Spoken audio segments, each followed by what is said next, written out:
Hello and welcome back to the Stronghold. I'm the Magi and welcome to Midweek Magic, where I want you to grow your collection by winning 2 free rare or better ICRs each and every week. This week's Midweek Magic is going to be a showcase of timeless decks put together by the fine folks at Wizards of the Coast, most likely the Arena team. We'll get a chance to see what the format has to offer across probably 4 or 5 decks. And while I know I don't cover showcase events all the time, particularly moving forward, in this particular case, I felt like since this was really the only second time that we had a focus on timeless in an event, that it was worthwhile to talk about the format, particularly for those that are looking to break into it for the first time. But before we get into all that, this whole Midweek Magic thing has become a bit of a tradition here at the Stronghold, and it all started with our crack team of researchers discovering that we were the only YouTube channel making consistent, proactive, and timely Midweek Magic coverage. And here we are years later, and it appears that we're still the only ones out there doing it for the budget community. So be sure to subscribe to the Planeswalker Stronghold so that we can be here for you every chance we get. Now, what were we talking about? Oh yeah, right. So to start off the conversation here, we have had the opportunity here at the Stronghold to talk about Timeless on 2 separate occasions thus far. And considering that the format really didn't launch until December of last year, 3-4 months in here, that's about as much as we've been able to talk about it, especially for a format that can be a little inaccessible to budget players because of the sheer number of rare cards defining the format. First off, in December, we had the opportunity to introduce the format on another Midweek Magic, but to be honest, most of that conversation had to do with Khans of Tarkir as opposed to the timeless format, which at the time a lot of people were just calling an excuse, a format that was created to make the fetch lands relevant. Now, several weeks after that, once the meta had started to establish itself, I did a piece talking about some of the most played cards in Timeless and how I thought Lurrus was a very good vehicle for most people to start. And really, I think that is still very true. And hey, don't you worry, Matt made me put the links to those videos down in the doobly-doo for those that are maybe seeing Timeless for the first time and might want an opportunity to catch up just a little bit. And like I said before, that evaluation that I initially made is still more or less true. In fact, when we look at the current metadata courtesy of Aetherhub, we find that Lurrus is not only the number 1 deck, but also the number 5. And if you keep digging down into the data, you're going to find him a couple more times. Black and red in general are still very much defining the format. Green is making a bit more of a presence at this point. The 3rd deck is actually the Explorer deck, Mono Green Devotion. Now that Karn has been banned out of that format, the deck is kind of finding a foothold in Timeless as well, although I don't know how long that's really going to last. I don't think it'll necessarily get banned, but I do think it will eventually get hated out of a format at a much higher power level than it was made to exist in. Beyond that, we really don't see very much in the way of blue, although there is a little bit of blue starting to show up, mostly in Dimir matchups. And some of the Grixis Lurrus builds as well. Show and Tell, from what I can find, really hasn't made much of an impact, although as you'll see later, some of the folks at Wizards tend to disagree on that. White is still all but missing. The only time we really see it is in that 5-color Jengatha deck. So the format is still very much true. Looking at Lurrus, red and black staples, all very strong moves right now if you're looking to bridge your way into Timeless with small investments. And as I alluded to just a moment ago, we have very recently heard from some of the higher-ups on the Arena team about what they think of the Timeless meta at this point. Let's take a look. Yeah, my name is Kyle Knutson. For many, many years, I was running paper Magic tournaments, and I'm currently associate digital product manager on Arena, and I'm responsible for our Premier Play system and other events that happen on Arena.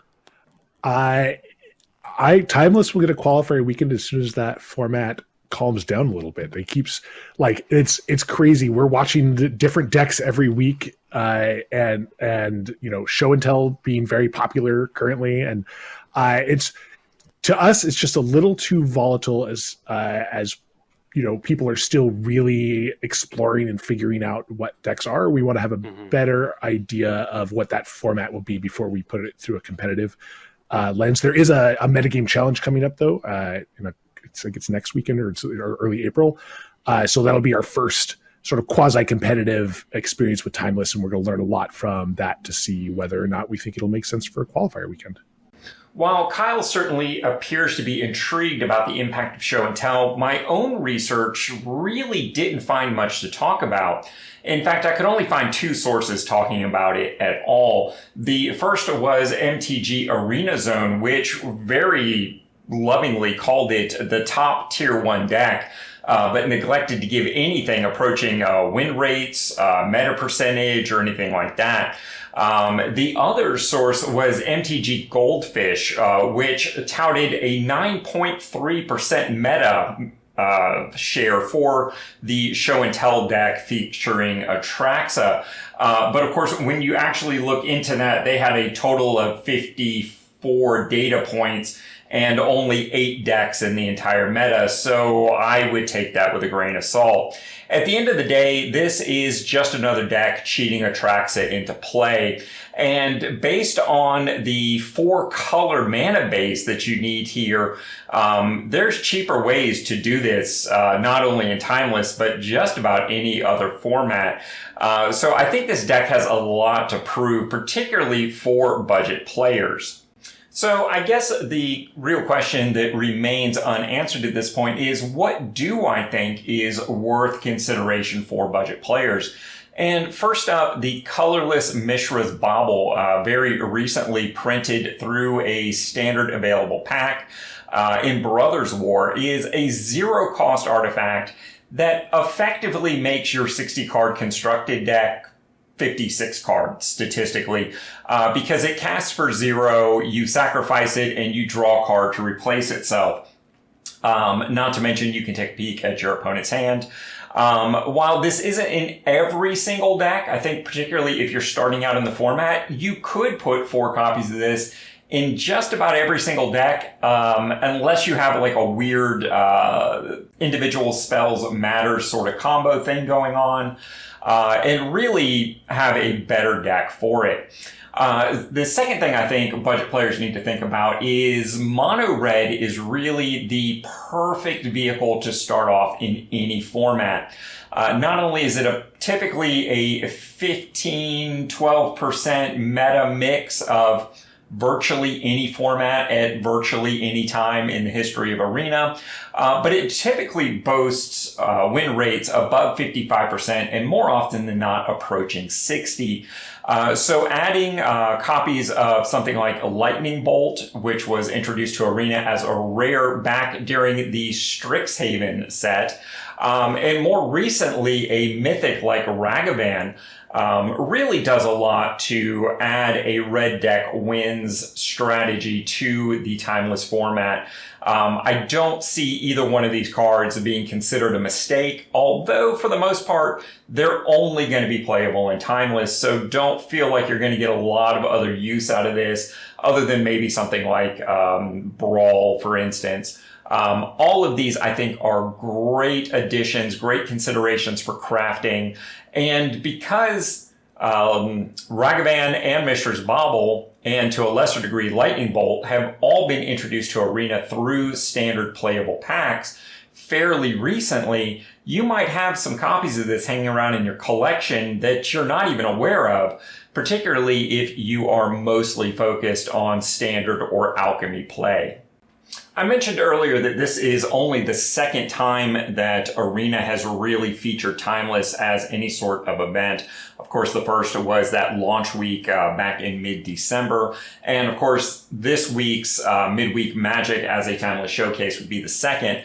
And I'm sure you heard Kyle mention earlier the Timeless Metagame Challenge. He skirted around the dates a little bit, but let me assure you that has been announced for April 5th through the 8th. And apparently they're really going to be watching this as far as an indication of health for the format and kind of comparing that to what it is that they want to see. And I think that's exactly what we're going to see out of the Timeless Showcase. I think this is going to be less about what we're seeing currently in the Timeless meta and what has evolved on its own, and more of a snapshot of what it is they are wanting to see or maybe driving towards. So I think the results of that Timeless Metagame Challenge, although we won't be able to see them publicly, is really going to shape the Arena team's decisions about possible restrictions and, dare I say, maybe bans within Timeless, although they have given us enough room to really think that they are not going to ban in this format, but simply restrict. So what might we see coming out of that? And to do that, let's take a look back at the verifiable meta that I am able to locate. First off, of course, footnoted, show and tell is really anybody's guess here. I'm not sure what it is that Arena is seeing that's so concerning, but I'm just not seeing it in the verifiable meta. Luris, of course, has one of the biggest impacts on the format, but restricting it really doesn't make a lot of sense because these decks only need/want one copy of Luris in the first place. So restricting it would have really no measurable impact. And I certainly don't think it is having a negative enough impact to talk about banning it. It certainly has more impact in other formats than what we're seeing in Timeless at this point. Red deck, this is actually the format that has the lowest red deck wins percentage at about 5.5%. So I don't see anything coming out of mono red anytime soon. In fact, I think the only thing that really might be of concern is the recent surge of necropotence, however you want to say that card. I've heard it two different ways on different sides of the pond. But I think that is the card that maybe has the most potentially concerning negative impact. The only other card that I think is even worth mentioning in a shortlist conversation would be Deathrite Shaman. Its ability to make good use of the graveyard has it showing up in a surprisingly large number of decks, alongside things like Orcish Bowmaster, which I think are kind of contributing to a fairly healthy format at this point. But Deathrite Shaman's one-drop nature as a 1/2. It has a relevant creature type for some decks within Elves. Its ability to exile land to add mana allows for a lot of ramp strategy. It can exile instants and sorceries to deal essentially direct damage to an opponent, although technically it's loss of life. And it can also exile creatures from the graveyard and allow you to gain life. Overall, maybe one of the most versatile and powerful cards in the format, but it just is showing up in a lot of places and not necessarily in the spotlight of those decks. So again, I think this week's Midweek Magic event and the showcase that Wizards and the Arena team is going to be putting on for us is going to be more about what they want to see from Team Timeless and less about what we're actually seeing. And hey, don't you worry, I'm going to have my thoughts on the individual decks posted over on Patreon. And again, don't worry, not behind a paywall. That is going to be available for everyone. And I'll also be posting my footage on the event shortly thereafter. So be sure to look for that out there. And hey, just in case you didn't catch all that, Matt would like you to know that the deck list that we discussed in this video is going to have a link down in the doobly-doo to take you over to Aetherhub, along with a link to any other alternative lists that you might wish to consider. He only asks that you give it a little thumbs up when you're over there checking out the deck list. And I plan on live playing this event on Wednesday at 11 a.m. over on my Twitch channel, so definitely stop in and check it out. Because the Stronghold is so much more than just a YouTube channel, and you can find links to all of our other social media outlets in our profile. Because at the end of the day, we're all budget players. And as a community, we're stronger together. So like, comment, subscribe, follow, do all those things to show a little love. It's appreciated more than you know.